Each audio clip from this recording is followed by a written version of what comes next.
भारत माता की, भारत माता की। बीकानेर वो जगह है जिसका नाम देश में कहीं भी सुने मुंह में पानी आ जाता है। और फिर मुझे तो यहां की धरती पर सावन के महीने में आने का सौभाग्य मिला है। इंद्रदेव का आशीर्वाद हम पर बना हुआ है। और अभी हमारे सीपी जोशी जी बता रहे थे कि सियारो खाटू भलो उनाड़ो अजमेर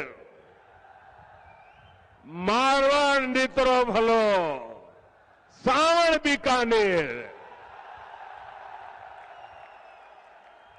यहां के रसगुल्लों की मिठास, यहां की नमकीन और भुजिया का स्वाद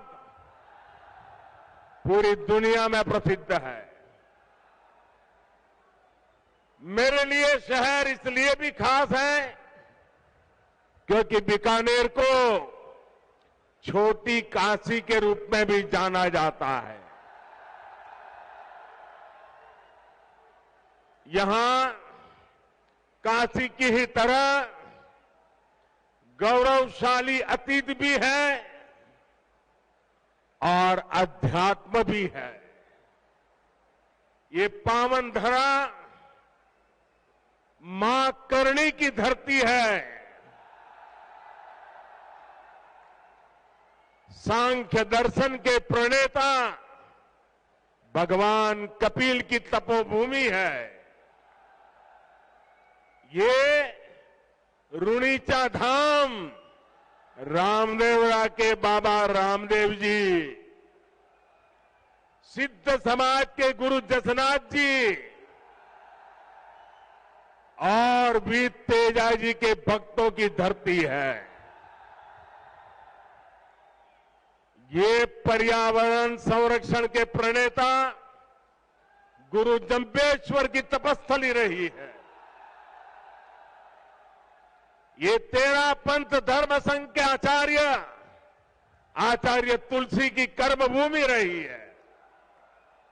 और यहां पुनरासर बालाजी का आशीर्वाद तो प्रत्यक्ष ही मिलता है।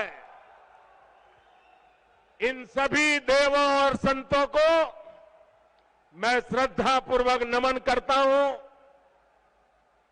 आप सब इतनी बड़ी संख्या में यहां आए और अभी जैसे बताया 4-4, 5-5 घंटे से कड़ी धूप में आप आशीर्वाद देने के लिए मौजूद हुए।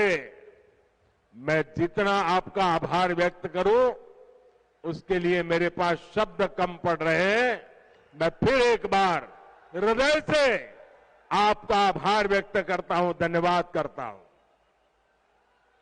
साथियों, ये उत्साह बताता है। मैं ऊपर देख रहा हूं, वहां तक लोग ही लोग हैं।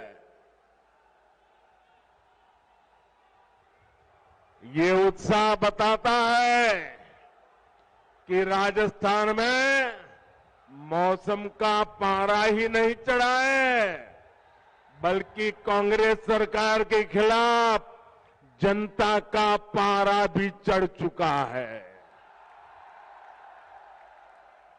और जब जनता का पारा चढ़ता है तो सत्ता की गर्मी उतरते और सत्ता बदलते भी वक्त नहीं लगता। साथियों, अभी कुछ ही देर पहले मुझे राजस्थान के विकास के लिए 24,000 करोड़ रुपए की विकास परियोजनाओं के लोकार्पण शिलान्यास का अवसर मिला।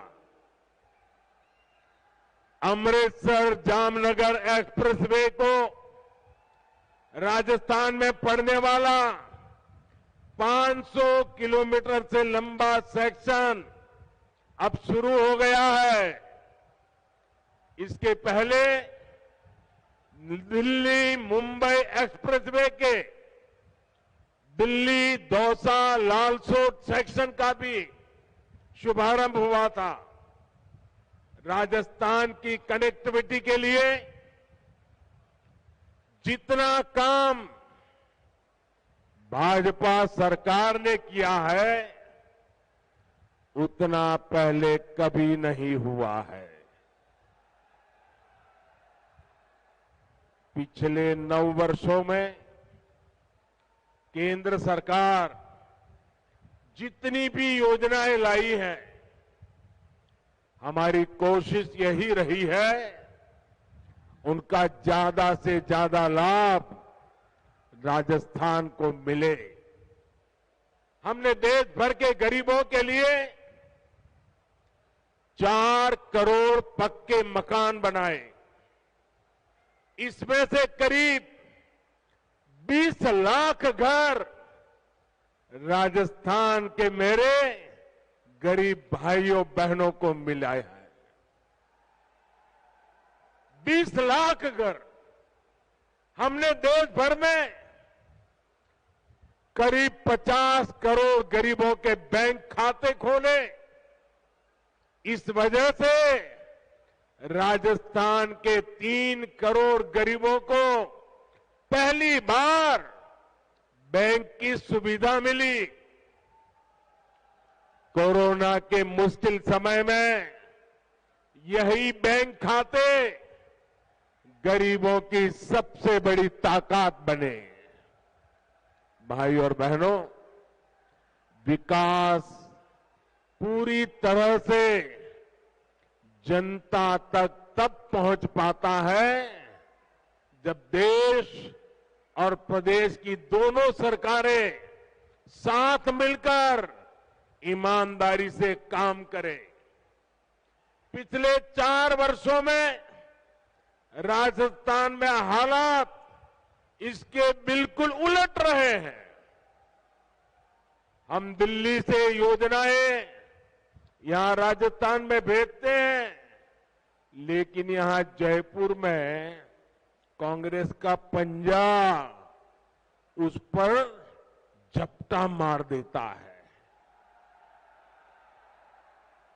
कांग्रेस को राजस्थान के लोगों की परेशानी से, आपकी दिक्कतों से कोई लेना देना नहीं है।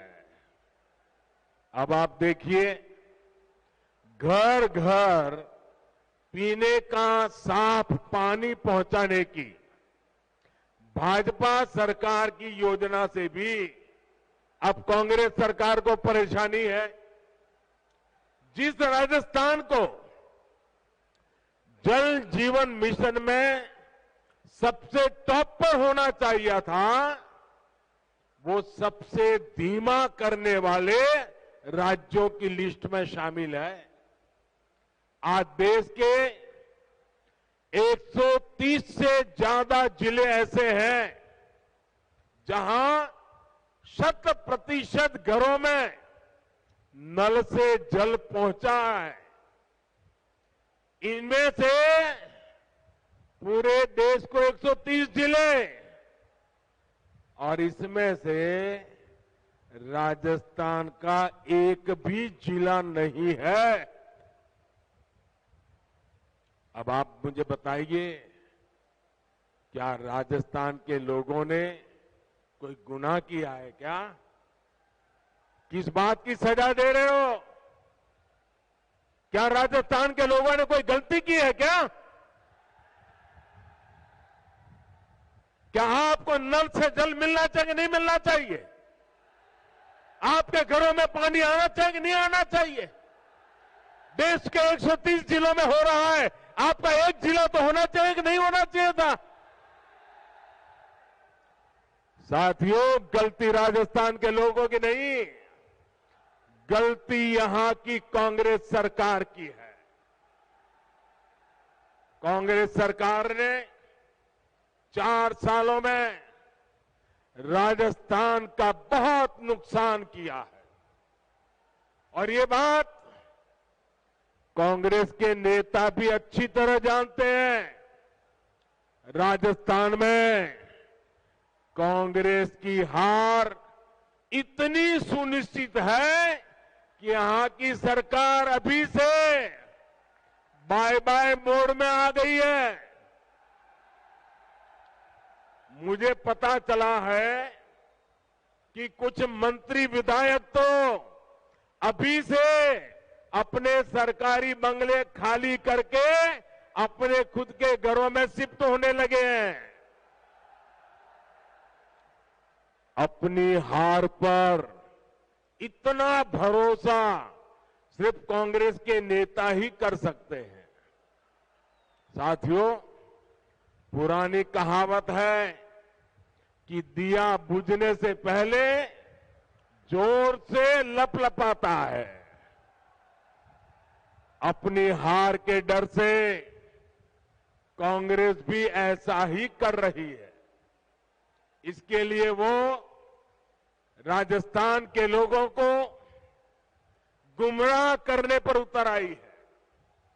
लेकिन भाइयों बहनों, आपको याद रखना है, कांग्रेस का एक ही मतलब है। कांग्रेस मतलब, साथियों आपका प्यार सर आंखों पर,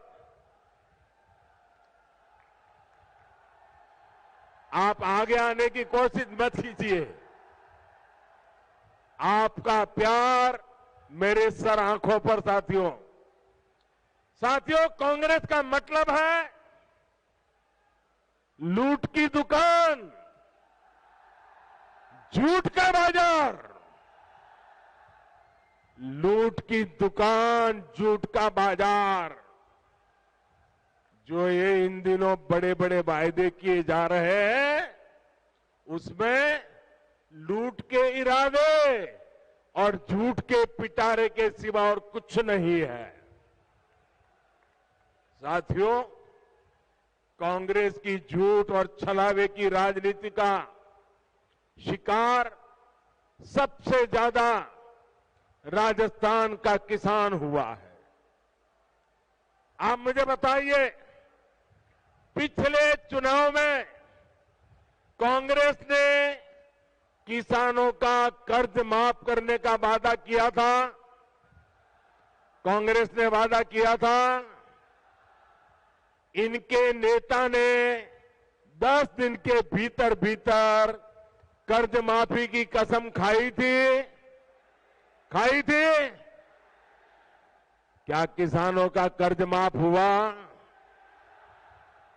10 दिन, 10 महीने और अब 4 साल कर्ज माफ हुआ क्या? किसानों को कुछ मिला क्या?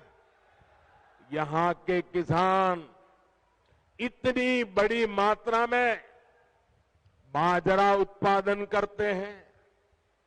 हमने मोटे अनाजों को श्री अन्न के तौर पर प्रमोट किया, दुनिया में पहुंचाने का बीड़ा उठाया है। बाजरा पड़ोस के हरियाणा में 2350 रुपये प्रति क्विंटल बिका, 2350 रुपया प्रति क्विंटल, और ज्यादा दूर नहीं हरियाणा में। और यहां राजस्थान में वही बाजरा किसान 1300 रुपये में बेचने को मजबूर हो गया। हमने राजस्थान के किसानों के लिए नर्मदा का पानी पहुंचाया। इन्होंने इसे रोकने में भी कोई कसम नहीं छोड़ी। किसानों से यही नफरत कांग्रेस की फितरत है, यही इनकी हकीकत है। साथियों, विकास के लिए ये जरूरी होता है कि सरकार ईमानदार भी हो और सरकार स्थिर भी हो। आज दुनिया में हिंदुस्तान का सम्मान बढ़ा है क्योंकि देश में आज एक स्थिर सरकार है। आपने स्थिर सरकार बना करके मुझे काम करने का मौका दिया है। जिन जिन प्रदेशों ने लगातार स्थिर सरकारों को चुना है, डबल इंजन सरकारों को चुना है, वहां प्रदेश भी तेजी से विकास कर रहे हैं।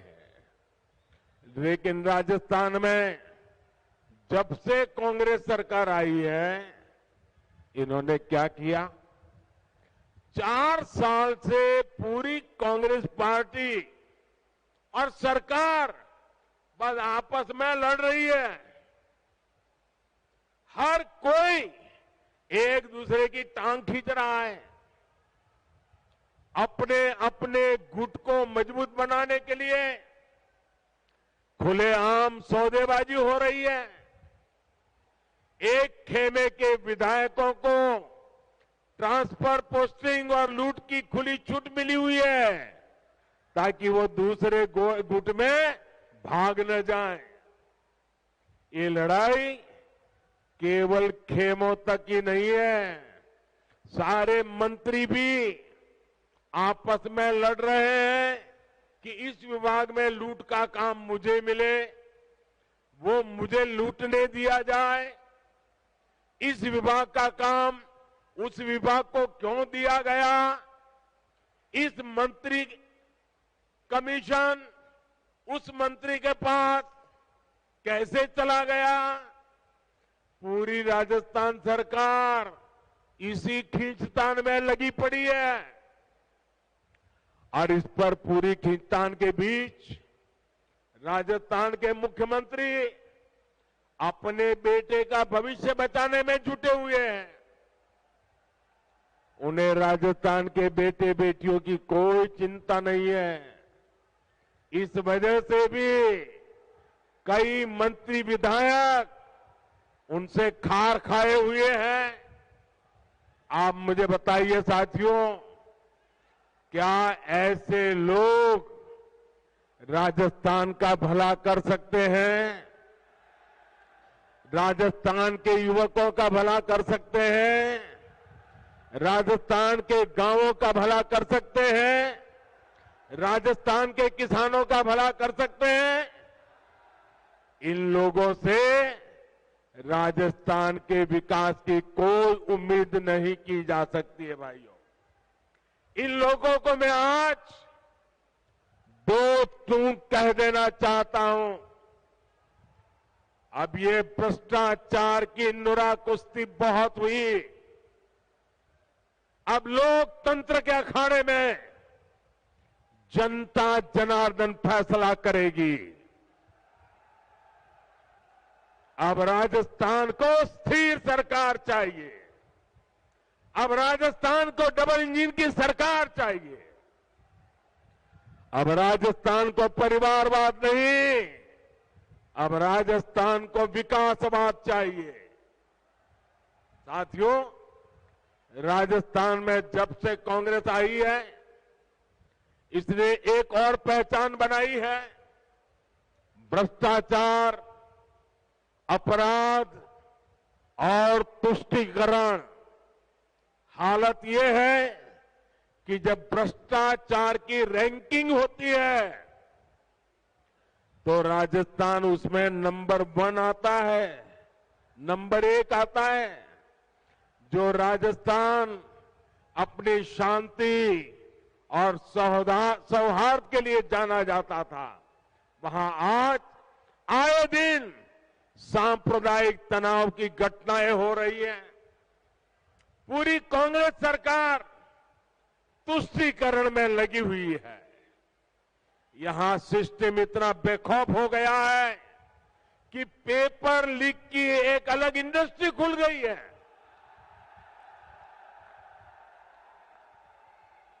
अब तक 17 बड़ी परीक्षाओं के पेपर लीक हो चुके हैं। यानी यहां युवाओं के भविष्य से खुलेआम खिलवाड़ हो रहा है। साथियों, हर जगह स्कूल कॉलेजों को राजनीति से बाहर रखा जाता है ताकि बच्चों का भविष्य खराब न हो। लेकिन राजस्थान में कांग्रेस की लूट ने शिक्षण संस्थानों को भी नहीं बख्शा। यहां के शिक्षक मुख्यमंत्री के सामने आकर कह रहे हैं कि तबादले के लिए खुली घूस चल रही है, लेकिन कहीं कोई सुनवाई नहीं हो रही। भाइयों और बहनों, महिलाओं के खिलाफ अपराध के मामले में, बलात्कार के मामले में राजस्थान सबसे आगे है। हालात ये है कि यहां रक्षक ही भक्षक बन रहे हैं और दुर्भाग्य ये कि बलात्कार और हत्या के आरोपियों को बचाने में पूरी सरकार जुटी हुई नजर आती है। अपने वोट बैंक की राजनीति के लिए हमारी बेटियों पर गलत नजर डालने वालों को कांग्रेस संरक्षण दे रही है। राजस्थान के लोग कांग्रेस के इन पांकुपों को अब ज्यादा बर्दाश्त नहीं करेंगे। ये महिलाओं के सम्मान की, उनकी आन बान की धरती है। ये राजस्थान की धरती है। ये मां पन्ना धाय की धरती है। ये वो धरती है जहां हाड़ा रानी ने अपने पति को युद्ध में भेजने के साथ ही अपना बलिदान दे दिया था। आत्मसम्मान और धर्म की रक्षा राजस्थान की रगों में है। इस पर कीचड़ उछालने की हिम्मत करने वाली कांग्रेस को राजस्थान कभी माफ नहीं करेगा। साथियों, कांग्रेस एक ऐसी पार्टी है जो अगर सत्ता में रहती है तो खा खा कर देश को खोखला करती है, और जब ये सत्ता से बाहर जाते हैं तो देश को गाली दे देकर बदनाम करने लगते हैं। इनको भारत की प्रगति से इतनी तकलीफ है कि इनके नेता विदेश में जा जाकर के भारत को गाली देते हैं। आपको याद होगा, जब जब देश की सेना ने शौर्य दिखाया है, तब तब इन्होंने सेना को भी नीचा दिखाने के लिए क्या कुछ नहीं बोला। सेना कहती है हमने पाकिस्तान में आतंकियों के अड्डे तबाह किए, सर्जिकल स्ट्राइक की, तो कांग्रेस कहती है कि सबूत दिखाओ। हमारी वायुसेना पाकिस्तान में एयर स्ट्राइक करती है तो ये कहते हैं कि कुछ हुआ ही नहीं। कांग्रेस को सेना और सैनिकों से हमेशा दिक्कत रही है। इसलिए वीरों की धरती राजस्थान, जहां से इतने युवा सेना में जाते हैं, उनसे कांग्रेस चिढ़ी रहती है। हमारी सेना के जवान कितने वर्षों से वन रैंक वन पेंशन की मांग कर रहे थे। वर्षों तक कांग्रेस की सरकारों ने उसकी उपेक्षा की। यही नहीं, सेना के काम में भी ये लोग झूठ और धोखेबाजी से बाज नहीं आए। वन रैंक वन पेंशन के लिए हजारों करोड़ रुपए की जरूरत थी, लेकिन कांग्रेस सरकार कागज पर केवल 500 करोड़ रुपए दिखाकर ओआरओपी को धोखा दे रही थी। हमारी सरकार ने वन रैंक वन पेंशन लागू किया। पूर्व सैनिकों को इसके तहत करीब 65,000 करोड़ रुपए मिले हैं। राजस्थान के भी हमारे करीब 1.25 लाख पूर्व सैनिकों को इसका लाभ मिला है। इससे पता चलता है कि भाजपा और कांग्रेस की सोच में क्या फर्क है, भाजपा और कांग्रेस की नीयत में क्या फर्क है। कांग्रेस अपनी सियासत के लिए देश के नुकसान और अपमान से कभी भी नहीं चूकती। भाजपा के लोग देश के लिए पद प्रतिष्ठा सब कुछ बलिदान करने से भी नहीं चूकते। साथियों, हमारा बीकानेर देश का सीमावर्ती जिला है। संकट के समय ये जिला सबसे पहले देश की रक्षा के लिए खड़ा होता है। लेकिन कांग्रेस सरकार ने इस जिले की भी उतनी ही उपेक्षा की है। कांग्रेस ने दशकों तक सीमावर्ती इलाकों को जानबूझकर विकास से वंचित रखा। आज हम बॉर्डर पर हाईटेक सड़कें बना रहे हैं। सीमावर्ती गांवों को विकास को पहली प्राथमिकता बनाकर हमने वाइब्रेंट विलेज स्कीम शुरू की है। लेकिन इन सभी प्रयासों का पूरा लाभ तभी मिलेगा जब यहां डबल इंजन की सरकार होगी। इसके लिए हमें अभी से तैयारियों में जुट जाना है। जीत तय मानकर भाजपा के कार्यकर्ताओं को मेहनत में कमी नहीं करनी है। हमें दूसरे की कमजोरियों पर नहीं, अपने परिश्रम पर भरोसा करना है। साथियों, मैं पिछले दिनों राजस्थान में जहां जहां गया, जो जनसैलाब मैंने देखा है, राजस्थान के लोगों का जो मक्कम निर्धार देखा है, इसलिए मैं आज दावे से कहता हूं कि बहुत ही जल्द राजस्थान की सरकार का जाना तय है। साथियों, आप इतनी बड़ी संख्या में आए, मुझे भरोसा है कि आप राजस्थान में डबल इंजन सरकार बनाने के लिए भी कोई कसर नहीं छोड़ेंगे। इसी विश्वास के साथ आप सभी का बहुत बहुत धन्यवाद। मेरे साथ पूरी ताकत से बोलिए, दोनों हाथ ऊपर करके बोलिए, भारत माता की, भारत माता की, भारत माता की। और जैसे अभी हमारे बीकानेर के सांसद मेघवाल जी नौ रंग की बात करते थे, इस नवरंग को चमकाने के लिए इस शुभ अवसर पर मैं आप सबसे आग्रह करता हूं, अपना मोबाइल फोन निकालिए, उसका फ्लैश चालू कीजिए और इस नवरंग का प्रकाश लोगों को पहुंचाइए। हर किसी के मोबाइल फोन का फ्लैश चालू कीजिए। शाबाश। दूर दूर तक हर एक के मोबाइल का फ्लैश चालू करिए। बोलिए भारत माता की, भारत माता की, भारत माता की। बहुत बहुत धन्यवाद।